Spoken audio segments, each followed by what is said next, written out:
आणि म्हणून विशेषतः या सगळ्या याच्यात भाजी बाजारामध्ये इतकी स्थिती होती, त्यामुळे आपण कोणाचंही नुकसान नाही केलं, सगळं फायद्यात आहे. हा प्रकल्प केल्यामुळे नागपूर महानगरपालिकेला 136 कोटी, बरोबर ना, म्हणजे 136 कोटी रुपये महानगरपालिकेला फायदा मिळाला. या प्रकल्पामध्ये जेवढे सगळे जुने दुकानदार आहेत त्यांना पहिल्यांदा कॉस्ट प्राईजवर, कॉस्ट ऑफ कन्स्ट्रक्शनवर त्यांचं जेवढं दुकान होतं तेवढी जागा त्या सगळ्या किरायेदारांना या संकुलात मिळणार आहे. जेवढे महानगरपालिकेतले जे इथे बाजारामध्ये ओटे होते भाजी बाजाराचे, त्या कोणाही गरीब माणसाच्या पोटावर आपण हात मारलेली नाही, त्या सगळ्यांना ओटे मिळणार. आणि आता दोघेंनी मला शब्द दिला आहे की आजपासून 1 वर्षाच्या आत ओटे मिळतील आणि 1.5 वर्षाच्या आत दुकानं मिळतील असं काम केलं. म्हणजे आधीच बराच वेळ लागला, त्यामुळे लोकांमध्ये गरीब लोकांच्या पोटापाण्याचा व्यवसाय जो आहे तो सध्या अडचणीत आहे आणि त्यामुळे लवकर त्यांना त्यांच्या व्यवसायात जर येता आलं तर त्यांच्यावर एक प्रकारचं फार मोठं चांगलं काम होईल. माझी उघडमुघ्यांना प्रशासनाला विनंती आहे की आता तुम्हाला सगळ्या परमिशन मिळाल्या, तुम्ही टेक्नॉलॉजीचा वापर करून फास्ट हे काम करा. या बुधवार बाजाराशी आमचा सगळ्यांचा जुना संबंध आहे, पण मी फक्त थर्ड क्लासमध्ये बसूनच सिनेमा बघायचो. 85 पैशात थर्ड क्लासचं तिकीट होतं आणि त्यामुळे आपल्यापैकी अनेक लोकांचा एक विश्वासही आहे, ते प्रवीणलाही माहिती असेल की सगळ्यांचं आयुष्य या बुधवार बाजारमध्ये गेलं. या बुधवार बाजारमध्ये एवढी स्वच्छता राहायची का इथं गेल्यानंतर एवढा वास सुटायचा का भाजी घेऊन केव्हा बाहेर निघतो असं वातावरण इथे होतं. त्यामुळे मी नेहमी म्हणायचो की आम्हाला, आता मी पहिले महालात राहायचो, माझ्या घरासमोर बुधवार बाजार भरायचा, तर 11 वाजेपर्यंत बाजार सुरू राहायचा. त्यामुळे आम्हाला बाजाराचा कलकलाट ऐकल्याशिवाय झोपच लागत नाही. आता आम्ही गेलो तिथे शांतता, पण झोपच लागत नाही कारण कलकलाट नाही आहे. हा सगळा कलकलाट ही इथली संस्कृती होती. डगेचे रेस्टॉरंट अनेक आयुष्यातली वर्ष तिथला दूध आणि चिवडा खाता खाता अनेक लोकांची गेली. तिथल्या वेटरला मी पटवलं होतं, त्यामुळे किती झालं तरी बिल कमी यायचं. त्यामुळे या शाळेत शिकत असताना अनेक चांगल्या आठवणी आहेत. आपलं नागपूर, आपले राजेसाहेब भोसल्यांचा इतिहास आहे. आता रोड पण पूर्ण झालेला आहे. या महानगरपालिकेचं जे सभागृह आहे त्याकरता पुन्हा एकदा त्याचा विकास करायला अंडरग्राऊंड पार्किंग करून 160 कोटी रुपये मंजूर झालेले आहेत आणि त्याचे टेंडर मिळाले. आणि त्यामुळे आता हे जे रस्त्यावर बसतात, सध्या बसून घ्या, पण 1 वर्षानंतर ओटे तयार झाल्यावर जो रस्त्यावर बसेल त्याचं सामानही जप्त होईल आणि त्याला पुन्हा कारवाई पण केलं जाईल, हे लक्षात ठेवा. तुम्हाला वाटत असेल की आम्हाला मतं पाहिजे म्हणून आम्ही कॉम्प्रोमाइज हे करणार नाही. तुम्हाला आतमध्ये पर्यायी जागा देणार आहोत आणि त्या पर्यायी जागेत सगळ्या लोकांचा आतमध्येचं गैर की आतमध्ये देणार. त्यामुळे सगळ्या दुकानदारांना उत्तम चांगलं एअर कंडिशन, चांगलं मार्केट मिळणार, पार्किंगची भरपूर व्यवस्था मिळणार आणि आपण सगळ्यांनी जर सहकार्य केलं तर नक्कीच आपला रस्ता मोकळा राहणार. मला आनंद आहे की हाही रस्ता आता जवळपास पूर्ण झालेला आहे. मी आता प्रवीणला म्हटलं की रस्त्याचे उद्घाटन आज का नाही करून टाकलं. मी नेहमी सांगतो, कदाचित आपण ऐकलं असेल टीव्हीवर, आणि मी हे मोठ्या मोठ्या न्यायमूर्तींना पण सांगितलं की मुंबईपासून दिल्लीपर्यंत 1380 किलोमीटरचा रस्ता मी जवळपास 2.25 वर्षात बांधून पूर्ण केला. पण माझ्या घराच्या समोरचा 2 किलोमीटर रस्ता बांधण्याकरता मला आपल्या सगळ्यांच्या आशीर्वादाने 13 वर्ष लागले. जे कोर्टात गेले होते त्यांना दुकानं मला विचारल्याशिवाय देऊ नका, कारण या 13 वर्ष त्यांनी जेवढा त्रास दिलेला आहे तेव्हा त्यांनी थोडे झटके दिले पाहिजे. तर माझ्याकडे पण अतिशय ट्रान्सपरन्सीने आपण हे टेंडर काढलं. कुठल्याही प्रकारचा भ्रष्टाचार याच्यात झालेला नाही आणि आम्हाला कोणाला कुठलाही वेस्टेड इंटरेस्ट नाही. आपलं शहर आहे, आपली जनता आहे, चांगलं काम झालं पाहिजे, चांगली क्वालिटी असली पाहिजे आणि लोकांना या सुविधा मिळाल्या पाहिजे. या भाजी बाजारमध्ये असताना आमच्या घरासमोर तिकडे मटण मार्केट, तिथे रस्त्यावर सगळी घाण होते, पाणी सांडतं आणि हेल्थ आणि हायजेनिक याच्या दृष्टीने अशा प्रकारे रस्त्यावरचा मटण मच्छी खाणं म्हणजे आपल्या आरोग्याला एक प्रकारे धोक्यात टाकणं होईल. त्यामुळे येणाऱ्या काळामध्ये भाजी बाजार इथे चांगला होणार, आपल्याला सगळ्यांना स्वस्तात भाजी मिळणार आणि त्यामुळे नक्कीच आपल्या सगळ्यांच्या आनंदात भर पडणार. मल्टिप्लेक्स पण आहे, हॉस्पिटल पण आहे, दुकानंही आहे आणि या सगळ्यांमध्ये या भागात आपल्याला उपयोग होईल. हा जसा भाग विकसित होणार आहे तसा आता इम्प्रेस मिलच्या समोर, गीता मंदिरच्या समोर हा प्रकल्प 4 लाख स्क्वेअर फूटचा आहे. बरोबर म्हणजे 3 लाख की 4 लाख? 4 लाख स्क्वेअर फूट आहे ना, 4 लाख. तर हे 4 लाख स्क्वेअर फूटचं जसं आहे तसं आता गीता मंदिरच्या समोर आपण मोठं टेक्स्टाईल मार्केट उघडतो आहे. त्याचं काम सुरू झालेलं आहे आणि तो 15 लाख स्क्वेअर फूटचा आहे. त्यामुळे आपल्या इथले जे रेडीमेड गार्मेंट किंवा अन्य दुकानामध्ये रस्त्यावर बसून ते पुतळे लावतात त्यांनी तिकडे जर आले तर धंदाही वाढेल आणि गिऱ्हाईक पण येईल. आणि त्यामध्ये बर्डी मेन रोड आणि केळीबाग रोड, इतवारी गांधीबागमध्ये दुकानं येतील आणि तिथे 1500 गाड्यांचं पार्किंग आहे, रेस्टॉरंट आहे आणि म्हाडातर्फे तोही प्रकल्प आपण पाहतो आहे.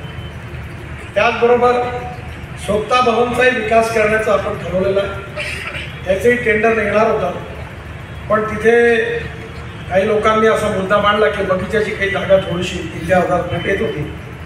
मी आता दयाशंकर तिवारींनाही विनंती केली आणि सगळ्यांशी आमदारांशी बोलणं केलं आणि कमिशनर साहेबांना आता सांगितलं आहे की तेवढी जागा फक्त गार्डनिंग करता आणि लँडस्केपिंग करता ठेवा आणि बाकीच्या ठिकाणी आपण ती इमारत बांधू आणि त्यामुळे त्या इमारतीमधून मेट्रोच्या स्टेशनला आपण जोडणार आहोत. काल मी रात्री पुण्यामध्ये होतो. पुण्यामध्ये रुबी हॉस्पिटल जे आहे त्या स्टेशनला मेट्रो जोडल्यामुळे मोठं हॉस्पिटल आहे. डॉक्टर ग्रँट म्हणून त्याचे प्रमुख आहेत, त्यांनी काल सांगितलं की आमची 30% येणारी जनता आता गाड्यांनी येत नाही तर ती मेट्रोनी येते आणि त्यामुळे पार्किंगचा आमचा प्रश्न सुटलेला आहे. आपल्याकडे गांधी पुतळ्याजवळ मेट्रोचं स्टेशन आहे त्यामुळे आता मेट्रो बुटीबोरीपर्यंत जाणार, हिंगण्यापर्यंत जाणार आणि आजच आम्ही निर्णय घेतला की कलांच्या नदीपर्यंत म्हणजे सुरुवातीपर्यंत जाणार होतं. पण आज मी मेट्रोच्या एमडींना सूचना केली की 150 कोटी रुपये जास्त खर्च करून कनान नदीला पार करून तिथपर्यंत आपण पोहोचवूया म्हणजे कनान शहरातल्या लोकांना येण्याची संधी मिळेल. हिंगण्यापासून तर पारडीच्या पलीकडे नवीन इंडस्ट्रियल एरियापर्यंत मेट्रो जाणार आहे. त्यामुळे नागपूर जे बदलत आहे ते आपल्या सगळ्यांच्या सहकार्यामुळे बदलत आहे. आपण मेव हॉस्पिटल ते 3 नळ चौक, शहीद चौक आणि सुनील हॉटेलपासून हरिहर मंदिरपर्यंतचा रस्ता आपण 4 लेन कॉन्क्रीटचा करणार आहे. मला अतिशय आनंद आहे की हरिहर मंदिरपासून सगळा कॉन्क्रीटचा रस्ता झाला. आता वरचा पूल तयार झालेला आहे, त्याचं जवळपास 80% काम झालेलं आहे आणि त्यामुळे आता वरच्यावर आपण पारडीला क्रॉस करून भंडाराकडे निघून जातो. आता हा जो रस्ता आहे हा 3 नळ चौकात आणि विशेषतः आपल्या इथल्या शहीद चौकात जाण्याचा आनंद किती मिळू शकतो याचा तुम्ही नक्कीच घ्या. आणि स्कूटरवर आणि सायकलवर गेला तर तुम्हाला स्कूटर सायकल चालवायची गरजच नाही, हातानेच चालावं लागतं. त्यामुळे एवढा ट्रॅफिक जाम आहे. हा सगळा रस्ता 4 लेन होणार आणि हा रस्ता 4 लेन झाल्यावर डायरेक्ट भंडाऱ्याच्या फ्लायओव्हरमध्ये पार्टीच्या वरतून आपण वरच्यावरती निघून जातो. येणाऱ्या काळामध्ये फुले मार्केटच्या बरोबरच त्याचाही विकास, संत्रा मार्केटचाही विकास करायचं काम महानगरपालिकेने हातात घेतलं आणि विशेषतः हा जो रस्ता आहे मे हॉस्पिटलचा सुनील हॉटेलपर्यंत त्याच्यावर 6 मार्केट आहे. लोहा बाजार आहे, गंगारामचं त्याची त्यांचे इंडस्ट्रीचं ऑफिस ते मार्केट आहे, दही बाजार आहे, पोहा बाजार आहे. 6 मार्केट जे आहे ते डेव्हलप करण्याकरता महाराष्ट्र राज्य PWD कॉर्पोरेशनची कॉर्पोरेशन आहे, आपला मेट्रोचे दीक्षित साहेब त्याचे MD आहे, त्यांच्यामध्ये आणि कॉर्पोरेशनमध्ये MOU झालेला आहे.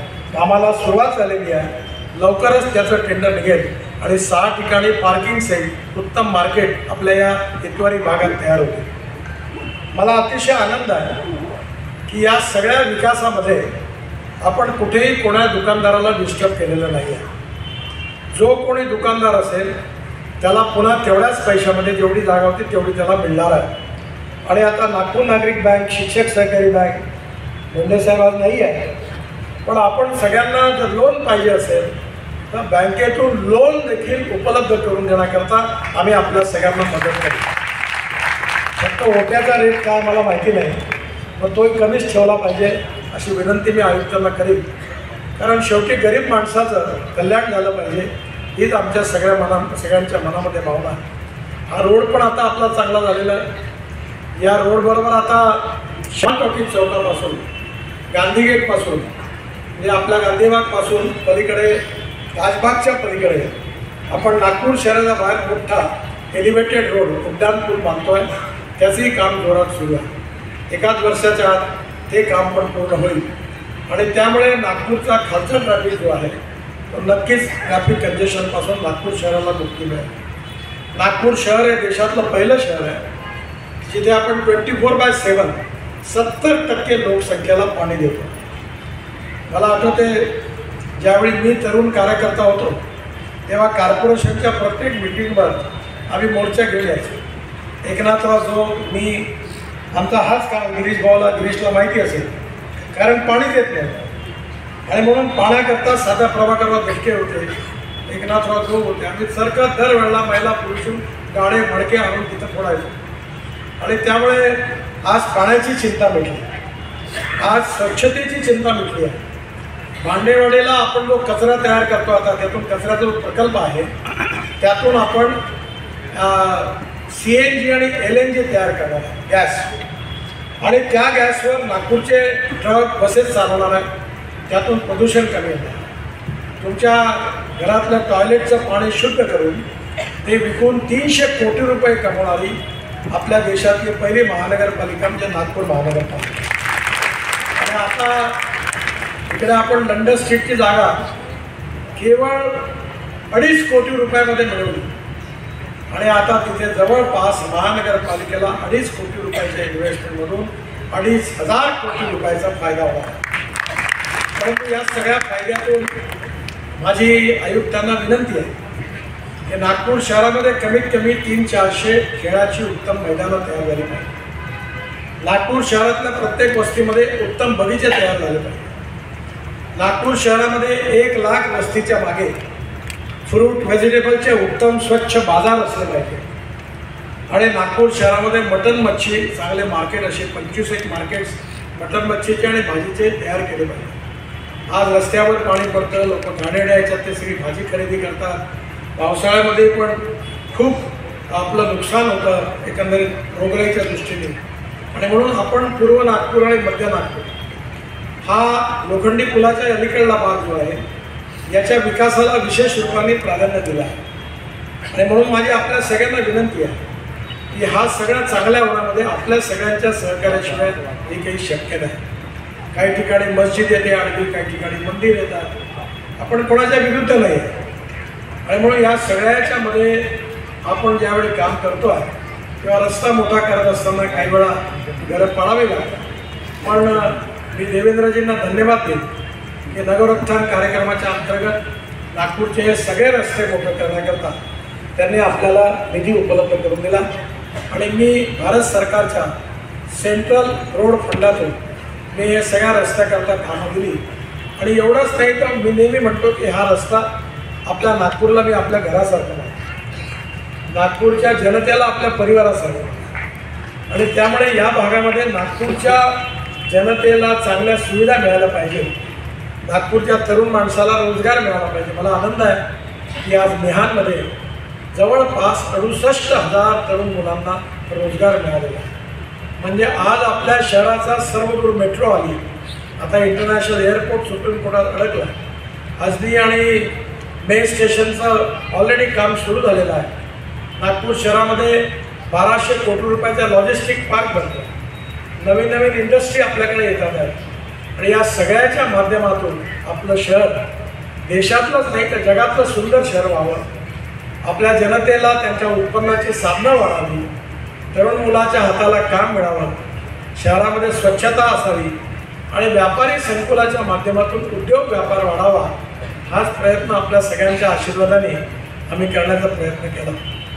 पण या सगळ्या कामाचं श्रेय आम्हाला नाही आहे. या सगळ्या कामाचं श्रेय जर कोणाला असेल तर माझ्यासमोर बसलेल्या नागपूरच्या जनते. कारण तुम्ही आम्हाला जर साथ दिली नसती, तुम्ही आम्हाला मदत केली नसती, समर्थन दिलं नसतं तर हे काम करायला आम्हाला संधी मिळाली नसती. त्यामुळे आपण सगळ्यांनी आमच्या मागे उभं राहून आम्हाला जो समर्थन दिलं याबद्दल जनतेला मी पुन्हा एकदा अभिवादन करतो, धन्यवाद देतो. हा प्रकल्प उगे साहेबांनी सांगितला आहे, त्यांनी लवकर तयार करावा. महानगरपालिकेने पटापट सगळ्या परवानग्या देऊन टाकाव्या, नाही तर प्रत्येक परवानग्याकरता खूप झटके मारावे लागतात. त्यामुळे हे झटके पडू नये याची व्यवस्था करावी. एकदाच ब्लँकेट तुम्ही तर म्हणालच मिळाल्या म्हणून तुम्हाला काम करायला त्यांच्याकडून आल्या एन्व्हायरमेंटवाले आडवे पडते. म्हणजे आपला अशी स्थिती आहे, कोणी काम करा नाही म्हणत, जो येतो तो आडवा पडते. काम बंद करा, आम्हाला स्थगिती द्या, हे नाही करायचं.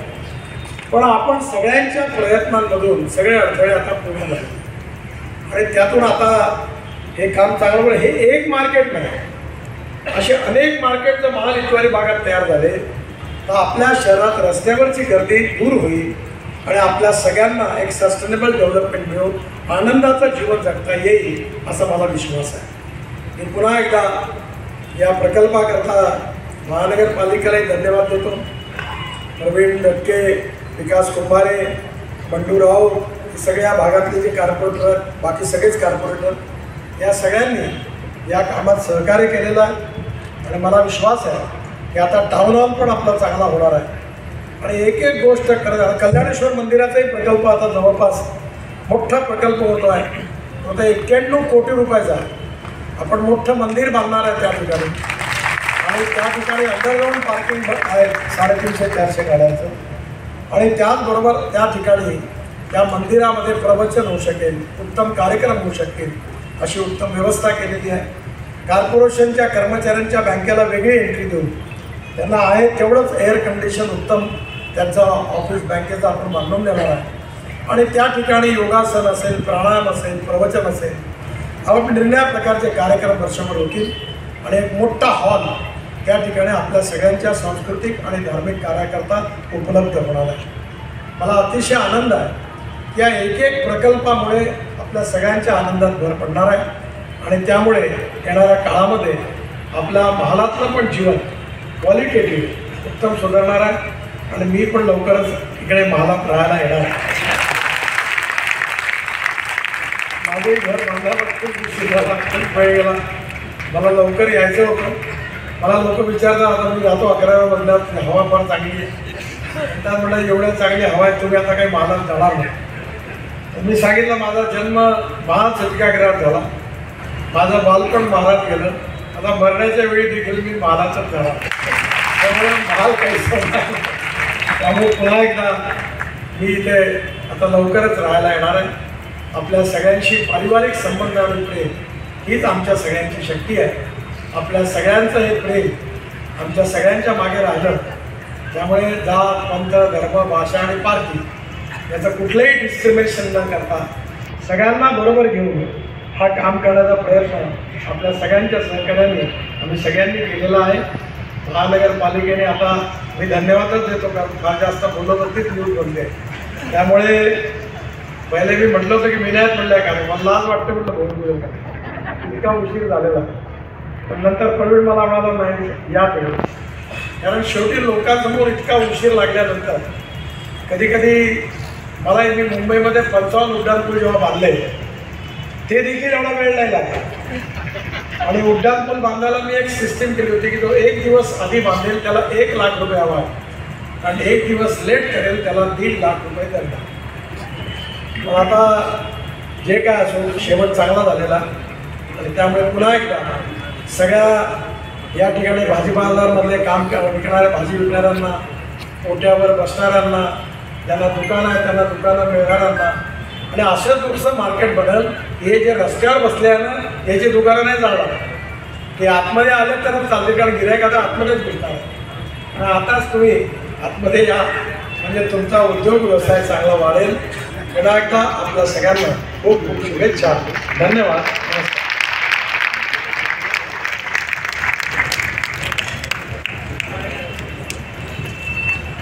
धन्यवाद साहेब. यानंतर श्री नरेश बोरकर कार्यकारी अभियंता यांना विनंती की त्यांनी आभार प्रदर्शन करावं.